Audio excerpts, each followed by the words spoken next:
Testing, testing, 1, 2, 3. Can you guys hear me? Yes, sir. Give me a yes in the chat.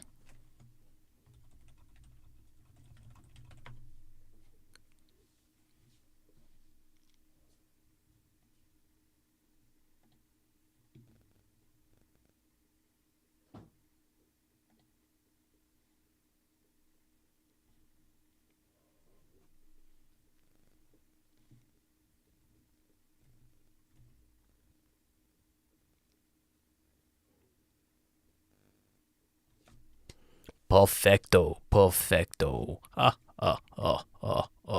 Yes, everyone could hear me. Yes.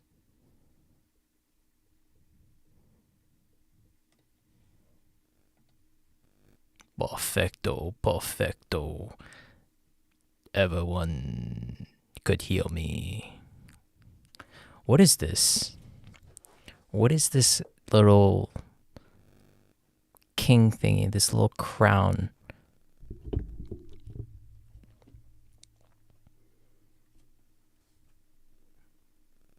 Oh, it's probably the first, second, and third person talking. Well, well, well. What do we have here?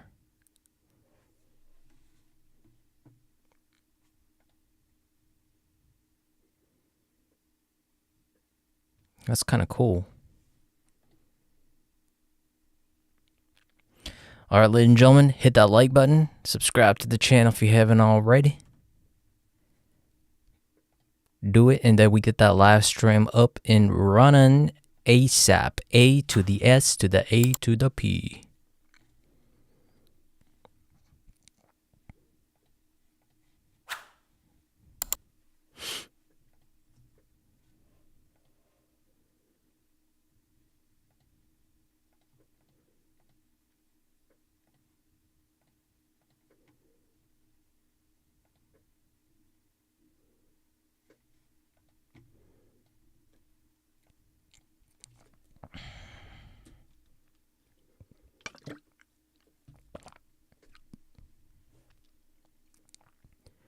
All right, ladies and gentlemen, let's just do another quick mic test. I think, so I got a new one here, so I'm not sure if this is properly set up. Is it too loud? Is it too low? Is it the same as before? Is everything okay? Give me a yes in the chat, and then I'll just continue. I won't adjust any of the settings.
Make sure to hit that like button so we can get this started ASAP. I just want to make sure that everyone's on board here. Get a little bit of engagement so that we can get this started. I don't want to be talking to a brick wall.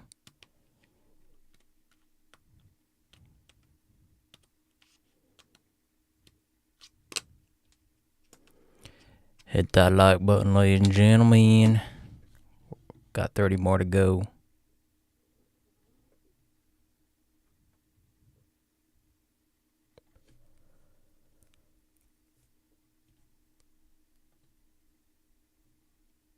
Oh.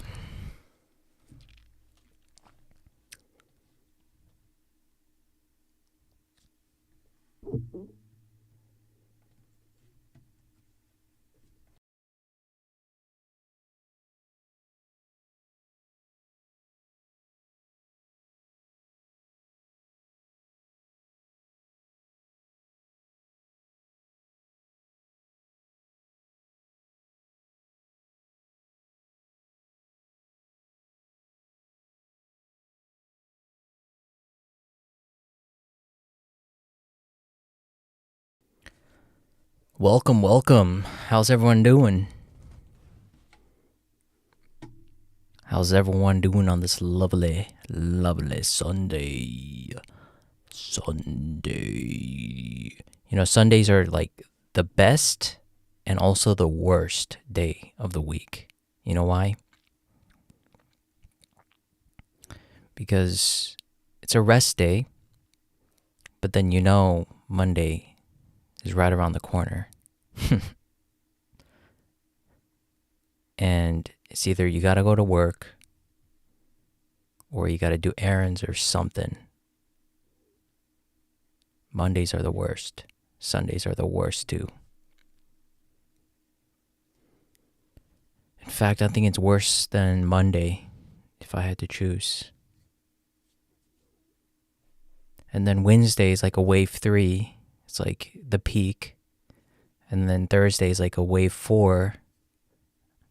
And then wave 5 is a Friday.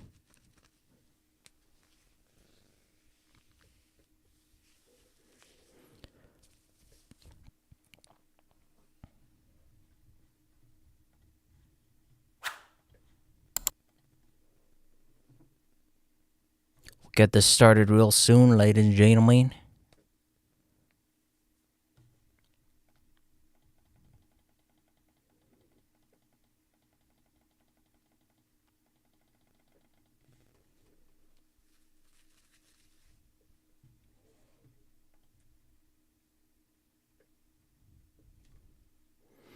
Wave 2.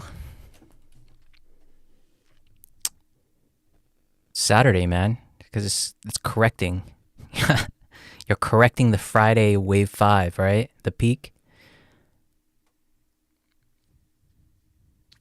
And then it starts all over again. You do the wave 1 on a Sunday.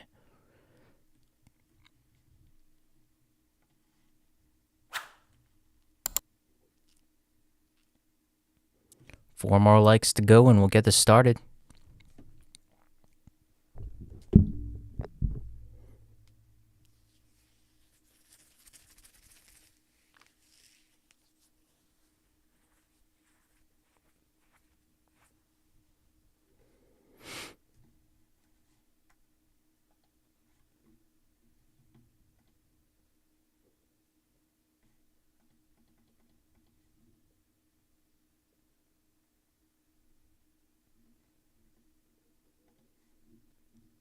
You know, I was going to do this live stream on X, but this has way more engagement. I don't know why, man. It's so strange.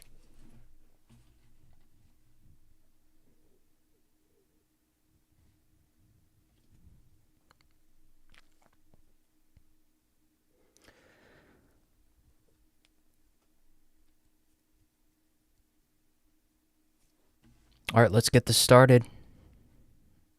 Let's do it. Let's do it. Let me remove this text. All right, ladies and gentlemen, welcome. It's a very interesting time to be doing this live stream, right? Hope everyone's doing good. We'll start off with like a more of a top-down analysis. Start with the macro, see where we stand. Then we're gonna start trickling down into the medium time frames, the shorter time frames, and then also maybe, just maybe, if you guys behave, we will do some altcoin analysis and then maybe even get into some meme coins. Actually, I don't know about meme coins, but if you guys behave.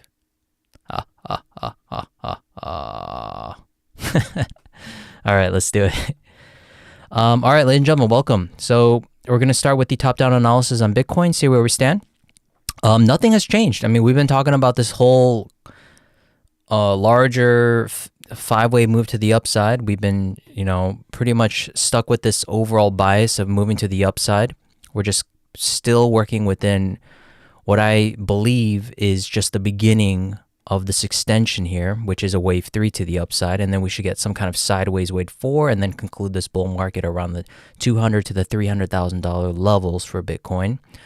It is quite subjective. There are a lot of ways we can count this, but I think taking everything into context, all of the preceding waves into consideration, I think that we have a possible fifth wave extension being made here. Now, I think we have to go out even further to kind of further make sure that this is being supported. And I think on the macro, when you take it from Bitcoin's inception, you can see using the cycle theory and all the cycle counts taken into consideration, I mentioned this before, that we are missing a potential slope here, because using the prior cycles as a possible fractal, usually after each halving, right, these different halvings that we had in the past, we usually saw a parabolic move to the upside, right?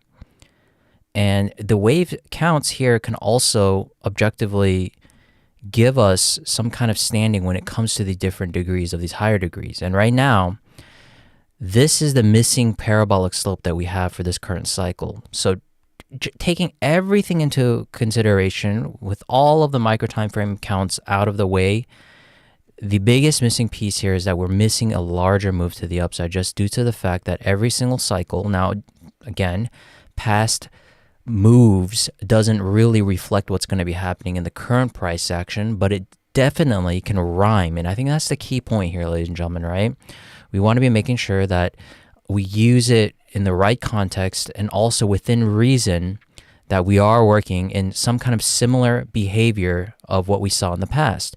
Because right now, the markets are, I would say, tuned to what has happened in the past. And so far, I would say 10 years of data is enough to give us at least a proper assumption, or some kind of move that we're kind of missing here, that we can assume properly that we are missing some kind of one leg to the upside. So I think this is why I'm still sticking to this idea. Now, what does this mean for the LA wave counts?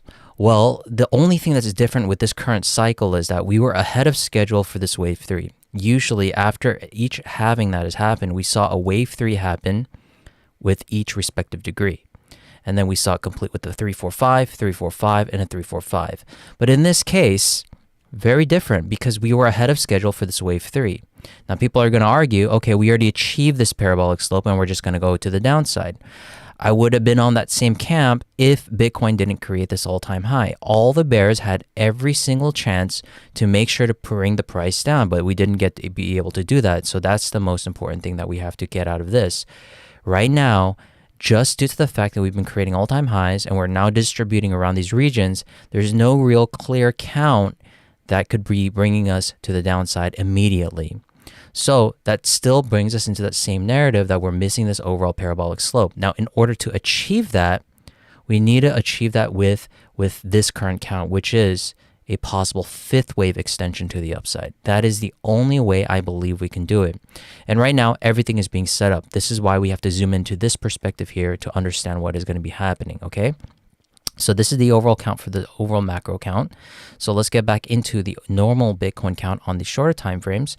And as you can see, the bull market that we're currently in, bada bing, bada boom. We're looking for that extended fifth wave in order to achieve what is going to be that parabolic fifth wave. So as you can see, the only way we are achieving that is by creating this as a wave 1, 2, and then this whole move here, as you can see, it's really minuscule when you're really looking at what's happening on the larger grand scheme of things, right? This whole thing here, all this drama that's being built up between the bulls and bears, it's all noise. It's not something that we should be focusing on. The overall focus that we have to be focusing on is the narrative of this bullish level or this bearish level that we've been talking about for the past few weeks. And right now, we've already broken this twice. So what's next? We're looking for what could be objectively a wave 3 to the upside of a wave 3 of a wave 5. So in my opinion, that's how we're going to be concluding this bull market at these levels over here with some kind of margin of error. Of course, we're not looking for exact tops here. This is all ideal, but the overall direction, and if you're able to position yourself for the general trend, it's going to be very profitable. Because if you're trying to time this exact bottom as a bull, you're not going to be, maximizing your positions, correctly. You want to be looking for the proper trend. And usually this move here, this was a great opportunity to be getting into your longs. This was another possible great opportunity to get into long positions as well. And that is what builds your position, being right onto the train rather than being in the beginning of the trend. So as long as you're able to get into the position with the right trend, this is where you want to be exiting on the most profitable wave, which is the wave 3. And then observe how this wave 4 is going to be happening and this wave 5 is going to be happening. This is not really that profitable. This is just about smart money trying to exit their positions on this wave 5. Okay. So that being said, I think that we do have the necessary components. Again, this wave 1, 2, 3, 4 objectively clear. We had an objectively clear fifth wave that could have ended the bull market here. In fact, I was in that similar camp looking for that fifth wave to conclude. But here, this was such a controlled pullback, we were able to easily identify whether this was a correction or the beginning of an impulse to the downside. And this was objectively clear as some kind of triple zigzag, although rare, but these rare patterns start to emerge during these times of chaotic times, especially during extended fifth waves. Now, a lot of people are going to say, fifth wave extensions are very rare in itself. I digress. I think in the context of schemes with especially the markets being so resilient, I think fifth wave extensions could be properly applied here and properly assumed as well, because it's just due to the fact that the market sentiment is just fitting in. I think a lot of people are, even the bulls are not really agreeing with the bulls. And that's what creates these squeezes to the upside and these shallow 1-2 pullbacks along the way. And with all these shallow 1-2 pullbacks, they get even more shallow when you're in such an extended fifth wave, right? So as you can see, from top-down analysis, you start to focus on so many degrees that you start to lose the overall plot, that really you should have just positioned yourself, and now you're just sitting back and waiting for this to complete. And that's what the smart traders are doing, in my opinion. So this bullish level, since it's been retested, we got to stick with that narrative, plan the trade the plan. That's the whole overall ideal here.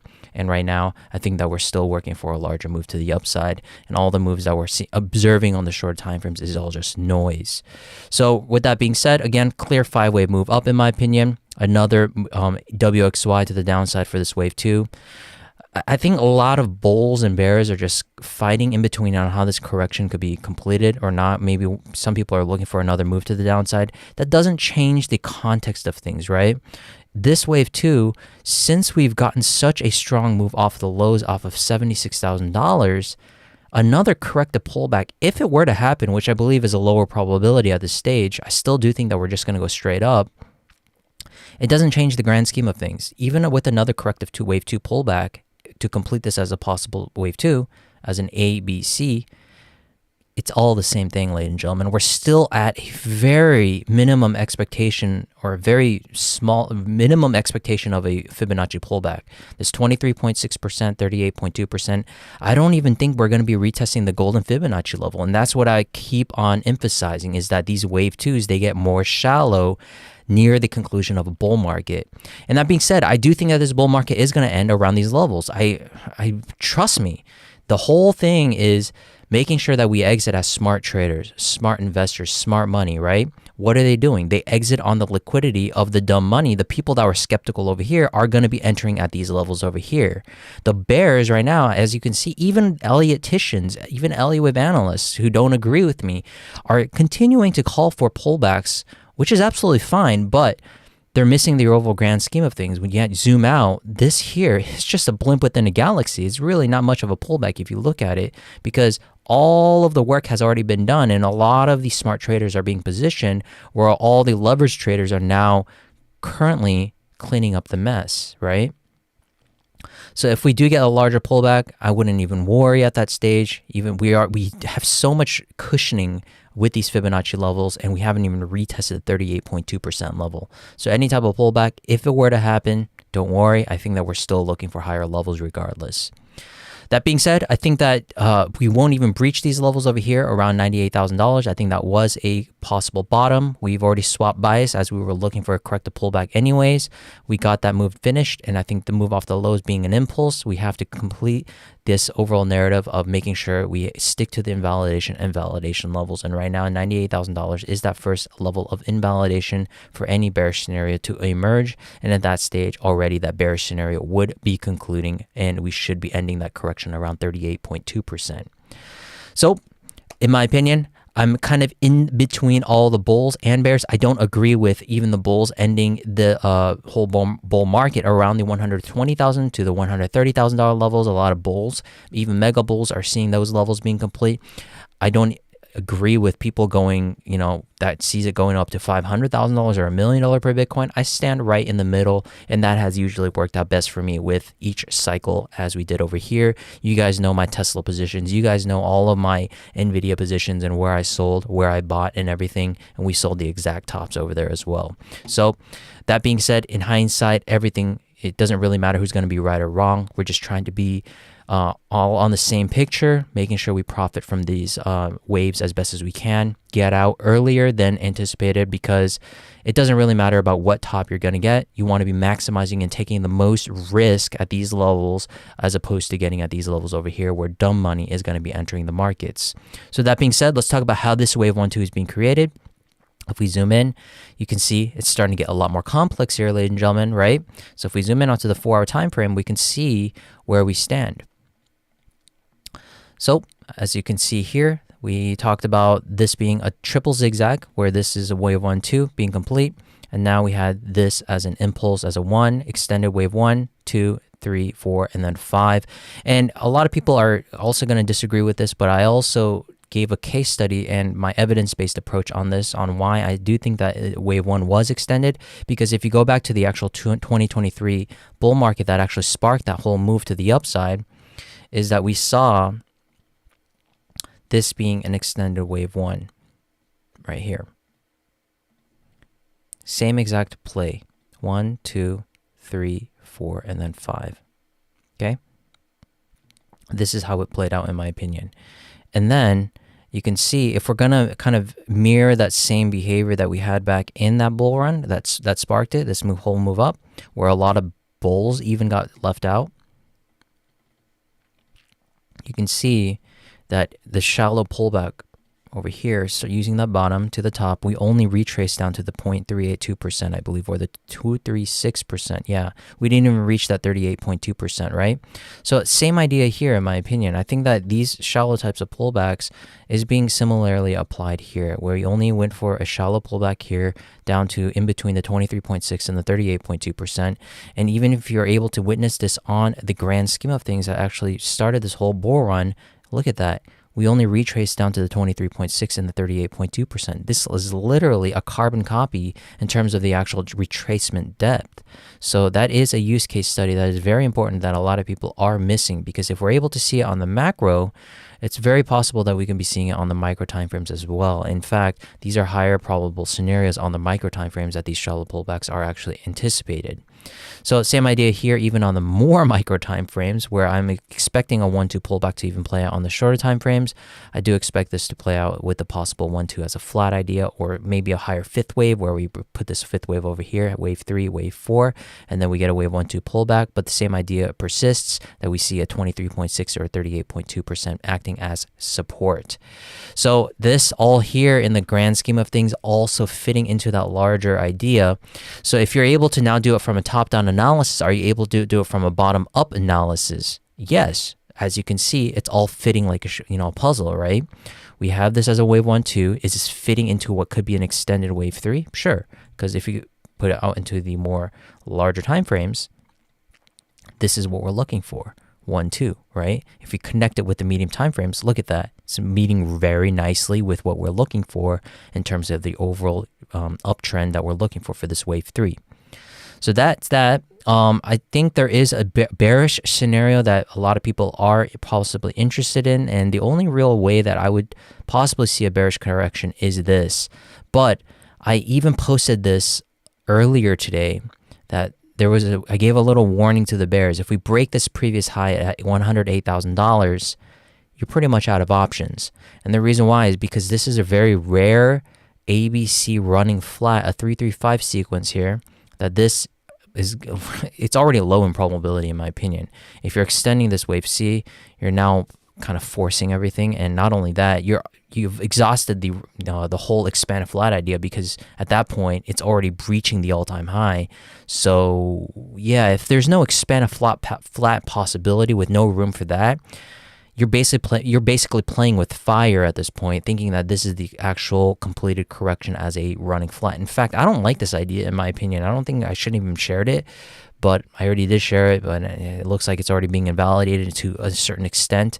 But the ultimate invalidation is going to be the $110,000 levels, and that's why if you follow me on social media, I said the $110,000 level is the ultimate final macro final boss, basically, for the bulls to break. And I think that we will break it eventually after we start getting out of this here and we start, distributing and accumulating for another wave 3 of the smaller degrees. So this idea, in my opinion, until proven otherwise, until we get a massive drop down to the $100,000, $105,000 levels, I don't see this idea playing out whatsoever. It just seems like it's more ideal. It's a forced bias, in my opinion. Let the charts make your bias, ladies and gentlemen. Don't let your bias fit the chart. That's the biggest difference between a proper trader and an improper trader. Because if you're bearish, there's nothing wrong with being bearish, but you really need a plethora of evidence-based approach. You need the proper wave context and everything. We have the proper wave context here. It's just that you've already exhausted, or you're, like I said, you're playing with fire because you don't really have even an option for an expand flat idea here, right? For this wave X. So that's a problem in itself, and you're basically at peak validation for what is already a rare pattern, and we've already broken this level just moments ago. And I gave that warning to the bears that if this breaks, even just by $1, what other, I'm not sure why you keep swiping your bias to fit a bearish perspective. I really don't understand that. But it is what it is. It's valid until it isn't. And in my opinion, it really needs to drop right now. And I think a lot of people, or a lot of bears, are wanting that right now, but hope only goes so far. So that being said, let's figure out how this correction could be playing out, because this is the higher probable scenario. So we have to zoom in even further. You can see why the Elliott wave theory is so complex, because if you have the proper bottom analysis, the shorter time frame analysis, does it fit a larger bias? That's where a lot of Elliott wave traders fall short on as well, because they may have the proper context of the shorter time frames, but it may not fit a larger bias of the macro time frames, right? And if you're not able to do that, then there's something critically wrong with your approach to the Elliott wave theory. And right now, this is how I'm currently seeing it, and this just overall, in the grand scheme of things, fits as well. We have a zigzag here for the W wave. We have an ABC here for a wave X, and then we have an ABC here with the diagonal going into a wave C. So this creates that WXY. Very nice in symmetry if you really think about it, because if you take the trend-based Fibonacci extension, you can see there's pretty nice equality between each leg, between waves W and wave Y. We have that meeting right at the 100% level. Is that a self-fulfilling prophecy? Absolutely. I think the markets were looking for that level as a possible support zone, and lo and behold, we got a massive impulse up off the lows, and we created a 5-wave impulse off that low.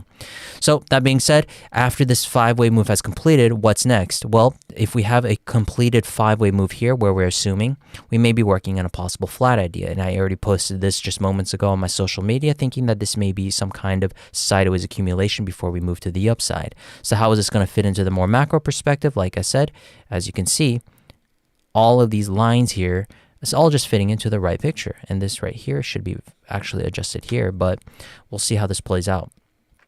Because in my opinion, I do think that this may be a flat, and I think that we may actually be working for what could be a little bit more of consolidation before we actually move to the upside. So these pullbacks are actually anticipated, right? I'm not an entire bull. I'm not an entire bear.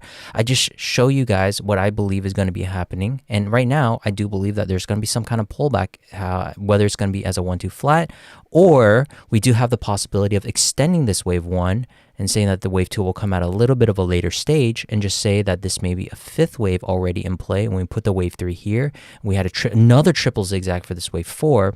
We have a 1-2 here, a leading diagonal going into another extended wave 1 here. We have a 1-2. So I'll actually draw this out for everyone. You have a possible 1-2 of the minor degree, 3, 4, 5. Put this in the white. And then you have a possible leading diagonal going into a wave 1 here, 2, 3, 4, and then 5. This is how it would play out. But in my opinion, it could also turn into a diagonal in itself for this 5th wave. But overall, as you can see, if all of the scenarios are looking for some kind of pullback, this is why we stick to what the charts are telling us. If there's 3 or 4 scenarios giving us a possible pullback scenario, people focusing on where it's going to actually happen, there's no point in talking about that because it's going to happen at any stage regardless. After that happens and you see a possible ABC correction or some kind of variation of a correction pullback, this, in my opinion, is where you should be building your positions and then focusing on the larger of that wave 3, that expansion that we're looking for. That is the proper way of trading, ladies and gentlemen. I think people use the LA wave theory to find exact bottoms and exact tops. That's absolutely not the case you should be looking for. Sure, there are ways we can find exact bottoms like we did over here because it was more of a higher degree. We found symmetry between waves W and waves Y. That you can make a little bit of a higher probable scenario and outcome in terms of where the actual bottom may be. So you can maximize your positions, but it still doesn't give you an exact bottom, right? So same thing being applied here on the micro time frames. There's no point in talking about whether this is going to be an exact top of wave B. Doesn't matter if we're going to be going for a higher wave 1 where we get that larger wave 1, 2 at a later stage because it still brings us into that same overall support zone. That's where you should be building your positions. And this is where most of the emotions come in, where bulls even don't agree with the bulls and the bears don't even agree with the bears. And during those chaotic times, you want to be very logical with your approach and just fit with what the charts tell you and use this as a probable approach more than a actual.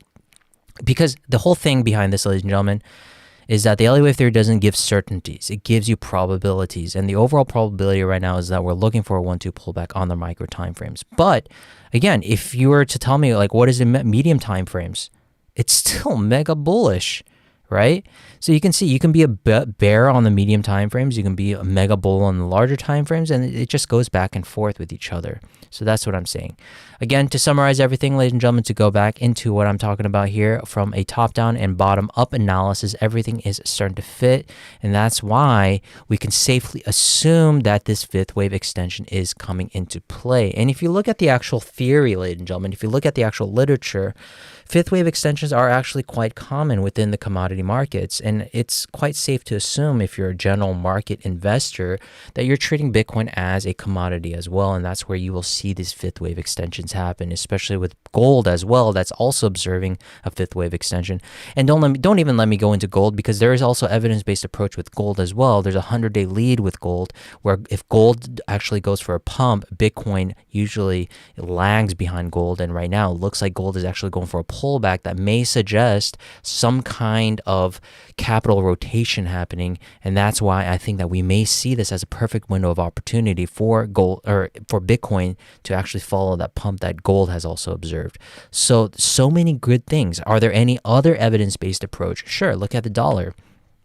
Let's look at the dollar, and if you see the dollar, it looks like it's going for further downside. I mean, we can definitely create, it looks like there are some kind of overlaps happening here that may suggest some kind of diagonal might be in play here for this fifth wave, but overall, it's looking like it's going for a little bit further downside. Now, I think the dollar has lost a lot of its function when it comes to the actual direct correlation with Bitcoin, because this whole move here should have given crypto markets that massive boost, but it didn't do that. So that's why I think the dollar is less of an importance now when it comes to the actual correlation, and why it's becoming less of a relevant kind of asset when it comes to this.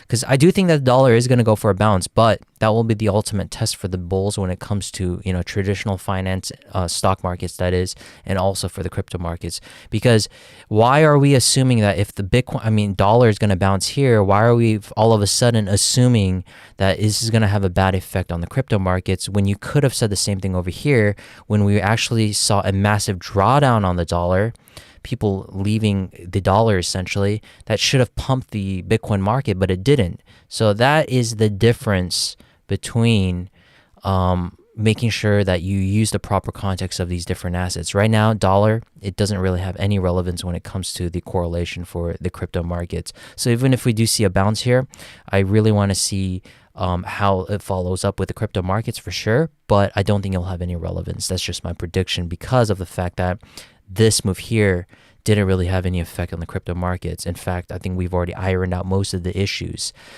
Same thing, I think from a geopolitical standpoint, you know, the markets not really having a major effect. We should have seen a major capitulation on Bitcoin, especially with the, you know, Trump or the Iran and all that new, Actually, I don't want to say it on here because I don't want to get banned on YouTube. You guys know why I got banned on YouTube before, because I was talking about the Trump and Kamala Harris election. I got banned the next day. You guys remember that? Some crazy stuff, man. YouTube is definitely monitoring me. But that being said, yeah, the whole geopolitical issue, I think it's already ironed out as well. Not really much to add on to it. If anything, it's more neutral than anything else.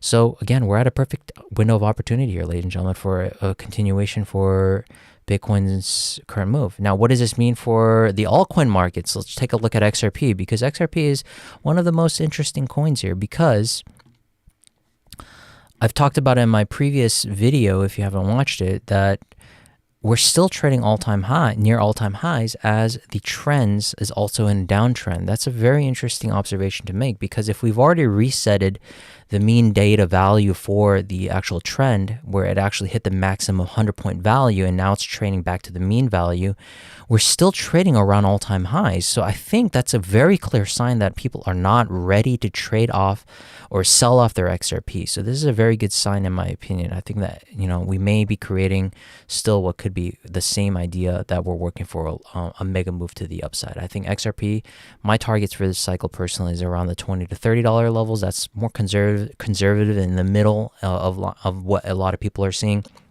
A lot of people are seeing, $100. A lot of people are seeing $0, right? But for me, I'm in the middle. I think this is a great time to start taking profits, and then we should see a large pullback, getting ready for more accumulation at these levels here, because we do have very good breakout from this wave 4 triangle, and we're just kind of continuing on with the idealized structure of this 5-wave move. We're just working with the 5s and 3s. And right now, objectively, we had a very nice WXY for this wave 2 pullback. And that's why I do think, and if you go back to my actual social media post here, I'll post it up here in just a second here. Let me pull it up. You can see here, we even talked about this larger wave 1-2 pullback back in, when is it? January, right? When the actual pullback I was actually anticipating. I was even publicly calling for a larger pullback, ladies and gentlemen. You guys remember, it's all on public record that I was taking 50% of my positions off of the table, right? And lo and behold, look what happened. We got a mega 1-2 pullback. And if you look at this correction, this is literally the exact pullback that we've been looking for. Plan the trade, trade the plan. We were talking about this triangle over here, as you can see. We were looking for that triangle, breakout to the upside, wave 5, and then a larger wave 2 pullback. Lo and behold, we got that WXY wave 2 pullback. And now people are saying it's going to 0. I don't know why. I guess a 50% pullback is not sufficient for a pullback, where they had all the opportunities to short at those levels, when I even talked about a possible 50% off the table. That's just herd psychology working at best, ladies and gentlemen, right? Now I'm back on the bull table. A lot of people are talking about this not being a possible wave 2. I digress. I absolutely believe we're in pretty much peak validation, possibly working for a wave 3 very, very soon. It's the calm before the storm. I think it's quiet, very quiet, too quiet in my opinion. And right now, because of that, I think that eventually some kind of massive breakout is brewing. So let's get into some questions. I think some people have some questions. Let's see. No questions. Okay. I looked at your video about XRP, and something is difficult for me to understand. How is an asset with a market cap that can still moon like this? Oh my God. I talked about that like 50 million times, man. Market cap absolutely has zero relevance to the current price action. It's the marginal buyer and marginal seller of the previous price in real time that determines the actual price. If the market's wanted at $5 and it's trading at $5, it's there for a reason. If people are buying, and it's just basically supply and demand. It's not based on market cap, because it's not like the stock market where you're actually owning it. It's completely different, ladies and gentlemen. It's the marginal buyer and marginal seller of the previous price. If there's demand for it at $5, there will be demand for it at $5. If there's demand for it at $20, there'll be demand for it at $20 as well. And the market cap is just going to be reflected in that. There might be a massive jump in the market cap, of course, but still, that shouldn't be your sole reasoning on how and why XRP can't, or why it could go to $20 or $30. And just look back at Amazon and Apple, for example. Even the stock market itself, people thought it couldn't even go to $1 trillion market valuation. Look where it's at now. Apple's at a $3 trillion market valuation now. That's crazy. People thought it was impossible. Literally, they thought it was mathematically impossible, right? Same idea.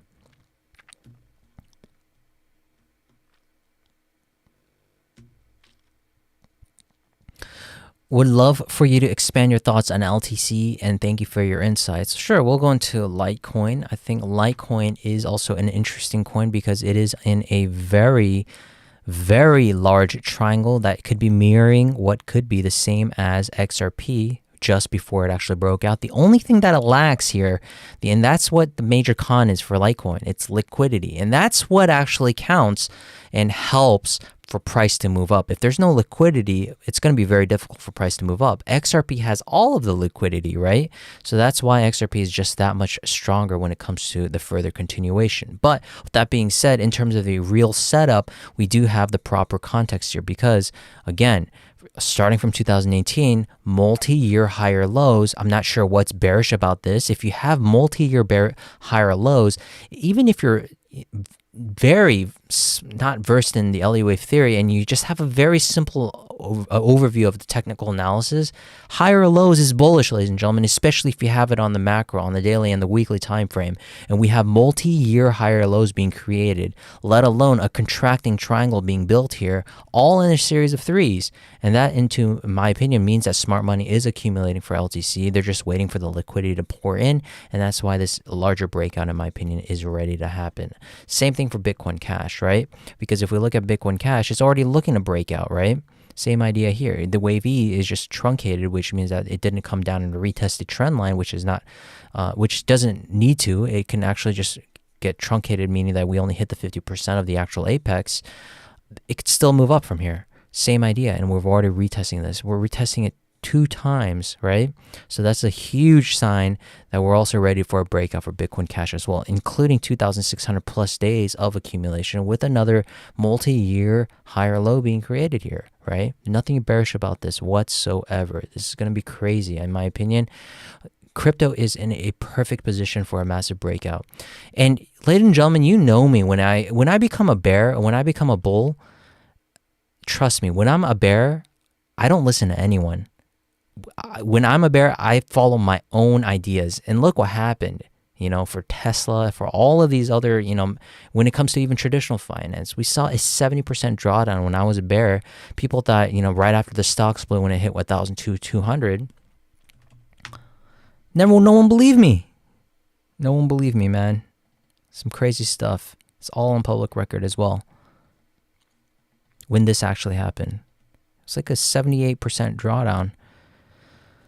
So that being said, we're in no better position right now for crypto. I think we're going to see a massive breakout sooner or later. That's just my overall bias. And look what we're getting. Yay, we're calling for a wave 2 pullback on the shorter time frames for Bitcoin. We are possibly seeing what I am seeing as a flat idea.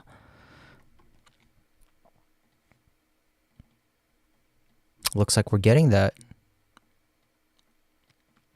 A, B for triangle, C, getting that C wave pullback.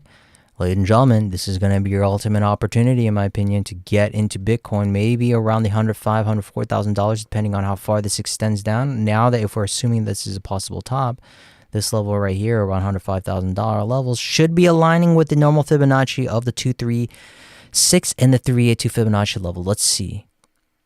Bada bing, bada boom. Look at that. Right in between the 23.6 and 38.2%. That is a level that we should be looking for in terms of overall support.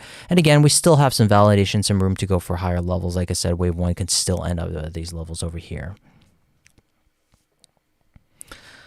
All right, let's get into some more questions. Where do you think the demand will come from? Traditional markets? Yeah. I mean, what has pumped XRP in the past, right?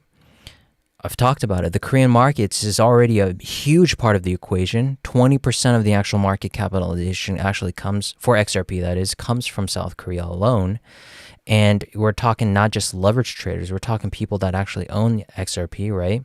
So they're actually owning a large part of the supply as well. And exchanges, you know, Korea's largest exchange also is holding 6 billion XRP, which is number one in the spot, basically, more than Binance, double Binance, basically. That alone tells you the sentiment is there. And you guys know already what the Koreans could do. They can pump the living hell out of XRP if they wanted to. Just need the right time, the right moment. And then once we get that, the pump should happen. And then dumb money from, you know, the West should pump the rest of from, you know, $5 to $10. I think that's where the dumb money will start to pour in. Let's see. RSI on Bitcoin and XRP on the higher time frames. All right, we'll look into that because to me, in my opinion, it has zero relevance.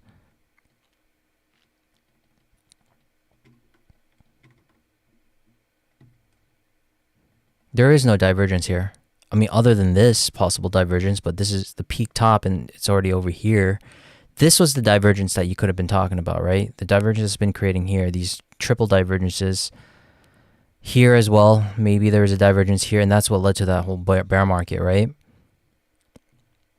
I don't see any divergence being here. XRP is still in a very fantastic position on the daily. There's no bearish signal whatsoever from the on the daily time frame. If you're talking about the weekly time frame, absolutely no relevance, because the weekly time frame, there was a bearish divergence that has been building up on Bitcoin for literally over a decade, and I think people are still seeing that. It's crazy because that has zero relevance. It's all liquidity, in my opinion.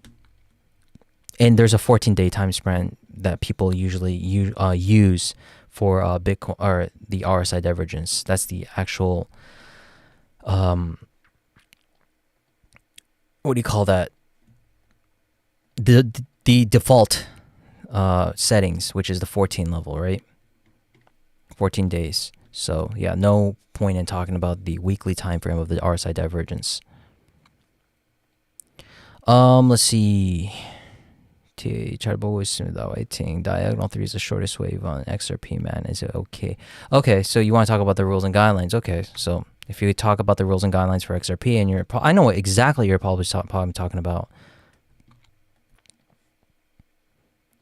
Guys, my computer is about to explode. I think I have to lower the resolution for this. Wave 3 doesn't have to be the longest here. Okay? You're talking about this being the shortest wave, right? Okay, so for a diagonal, wave 1 has no relationship with wave 3. The only thing that wave 3 has a relationship is with wave 5. According to the new rules and guidelines that has been updated last year, as long as wave 5 is longer than wave 3 in a expanding diagonal, whether it's an expanding, a leading expanding, or an ending expanding diagonal, it doesn't matter as long as wave 5 is larger than wave 3. Now, this doesn't have the best look, but it still pertains to the rules and guidelines, and this is an absolute valid point of view when it comes to the Elliott wave theory, okay? What is my timeline for this bull run? So in my opinion, I think this overall bull run, including XRP, including Bitcoin, I do think that we will end the bull run around Q2, Q3 of 2026, maybe Q3, but that is pushing it, and that should end where that 4-year line, maybe pushing into the 5th year of a possible new timeline for the halving cycle, but that should end the bull market around that time, in my opinion, and that aligns pretty nicely with how this 5th wave extension is going to happen. I don't see it going massively parabolic. I think it's going to be more of a trickle up type of parabolic move, and same thing for XRP. I think that we are in a position where it's not going to go for a massive parabolic move, but it's going to have a lot of in-between pit stops, and that should be creating what's going to be creating the overall picture of that 5th wave.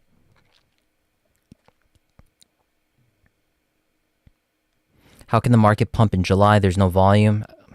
You trade what you would like to trade, my man. If you're bearish, short it right now. If you want, go ahead, short it, screenshot it, and then post it onto my X on my Twitter feed.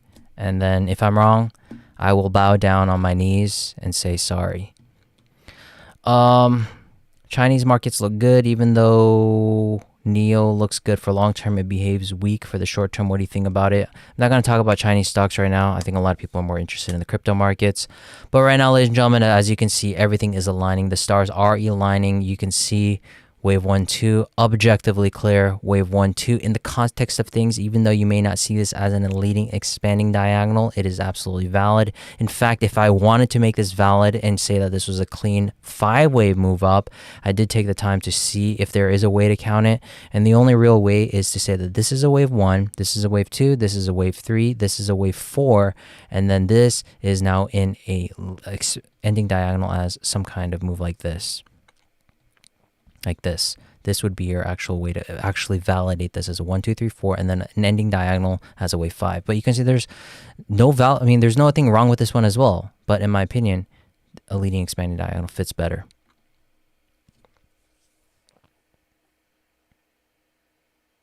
How high is your conviction from 1 to 5 that exceptional altcoins will really benefit from the BTC rally and of 2025? So my conviction is not that the whole altcoin market is going to be moving up at the same time. If anything, 95% of all altcoins will just do a relief rally more than anything else for this remainder of the cycle. The remaining 5% of altcoins, whether it's going to be ADA, XRP, or any of the major coins, in my opinion, I choose XRP for that matter, is that it is a selective narrative market right now. As you can see, there's a reason why XRP is holding up at near all-time highs, as Solana, for example, which I believe is still going for a larger pullback. I updated the count here. I think it's just going to do a relief rally more than anything else, and then it'll continue down. This will be sucked out of XRP, basically. XRP holders are going to be benefiting the most, in my opinion. I'm just kind of assuming here at this point, right? That as I do believe that Solana is looking for a major pullback, all of that capital rotation should be going into XRP, in my opinion. That's just how I'm currently seeing the markets. So that's what I'm saying, selective narratives. It's very strange because Solana completed a 5-wave move to the upside, whereas XRP is in a 5th wave right now. And I think that because of that, it just doesn't make any sense to say that, there's really no way to count this, a larger degree wave 1 as a possible flat. It just doesn't make sense at this point, right? To say that it's going to go for a massive move to 2,000, 3,000, 4,000, 5-digit Solana. That's going to be at a later stage, in my opinion.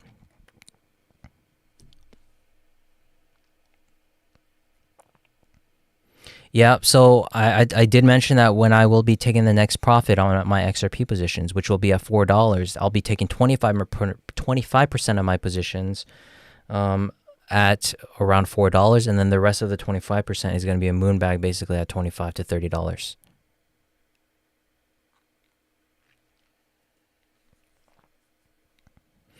Eric, this is where you lose me. All the coins will most likely go up. Do you ever look at other charts? Others charts? Yes, I do.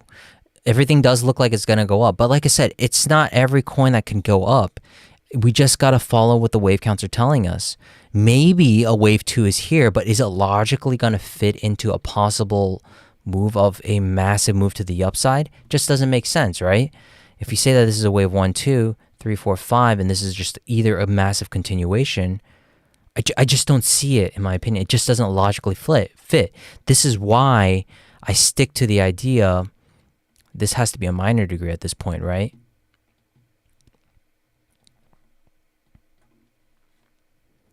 Yeah, I can't see Solana doing this. It just doesn't make sense.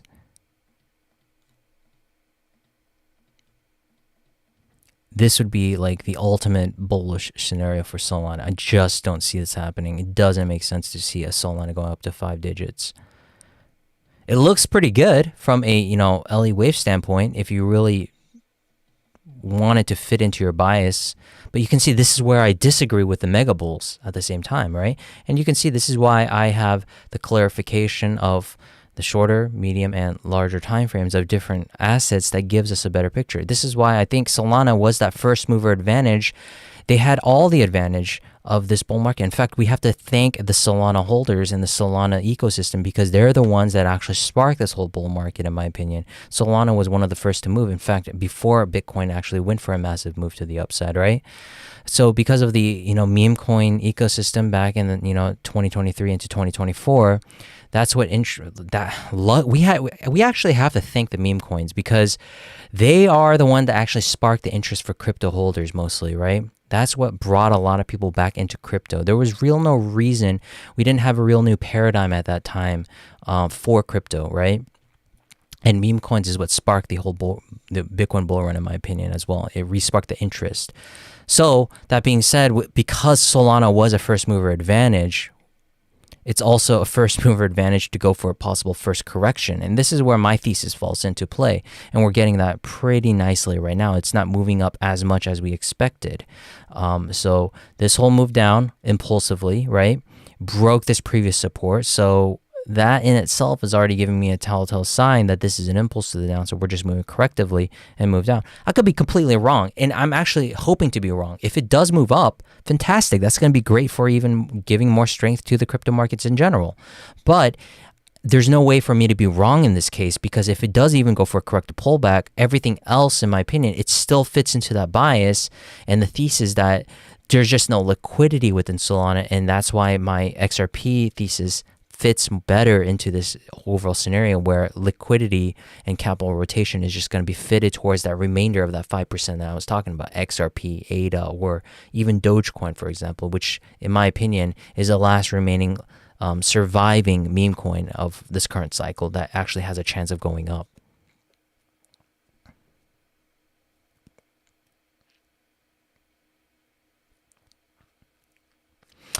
So what is the rough bear market bottom target for BTC after an extended wave 5 completes? So that's a good question. If we go back to my BTC chart, I do have it actually drawn out on where I believe it's actually going to bottom out. Again, it's all ideal, but if we're going to assume, maybe $250,000 Bitcoin, an 80% pullback should bring us back down to $40,000, and that lines very nicely with a wave 2 pullback of the intermediate degree. And that's usually in line with the amount that we usually pulled back in the previous bull markets, right? 84% pullback. The only time that we didn't hit 80%, I think we only got like a 70-something percent pullback for this bear market here. Yeah, 77% bull market. And you can see the bear markets are actually getting shallow. So maybe it's a $40,000, $50,000 Bitcoin. We'll see. But the pullback is going to happen regardless, in my opinion. We will get a major pullback. We will come down and retest this major support zone over here, in my opinion. At least the previous top that we had over here. Because usually we retest the previous bottoms, right? The previous all-time highs of the cycle, of the previous cycle degrees. Didn't happen over here, I think, right? Yeah, it didn't retest it over here, but it did retest it over here. But markets are smarter now, right? And that's the whole thing. As the markets adapt, evolve, we have to also make sure we fit in a more logical sense in that case as well. Because if the markets are smarter, we don't want to be fighting against that, right? So that is my overall take on the markets, ladies and gentlemen. Hopefully that was helpful. I'm going to end the live stream here. Wait, let's see what this person's saying. I'm no bear, still looking for prices to go higher, but do you take the recession into consideration? All the data is screaming that a recession is going to come. That said, I still have higher prices coming. So yeah, that doesn't make sense because you're saying it's going to go up, but you're saying that it might go down because of a recession. But if you're speculating on a possible recession, go back 10 years. People have been talking about a recession since then. It could happen anytime, any moment, but who knows? So that was it. Thank you very much, ladies and gentlemen. I'm going to end the live stream here. Hopefully that was helpful. We did a top-down analysis, bottom-up analysis. We talked about different altcoins. We talked about meme coins. We talked about everything, what my position is, why 95% of the markets are going to fail. Only 5% of the selective coins, which includes XRP, Bitcoin Cash, and Litecoin, in my opinion, that are in accumulation coins. I'm happy to be wrong. Maybe Litecoin and Bitcoin Cash doesn't go for the actual run. I'll be happy to be wrong on that as well, but I'll be happy if XRP actually does it. And I think I have high conviction on XRP being the only altcoin that will go for a massive run, and Bitcoin. I think those are the last two remaining coins that are actually going to go for a run. Ethereum, on the other hand, which I didn't go over in this live stream, I do believe that is going to go to all-time highs as well. Even the bearish scenario does portray that. So there are some a little bit developments going on here and there. Ethereum is kind of in the middle. So with that being said, I'm going to end it here. Thank you very much. I'll see you guys in the next live stream. Bye-bye.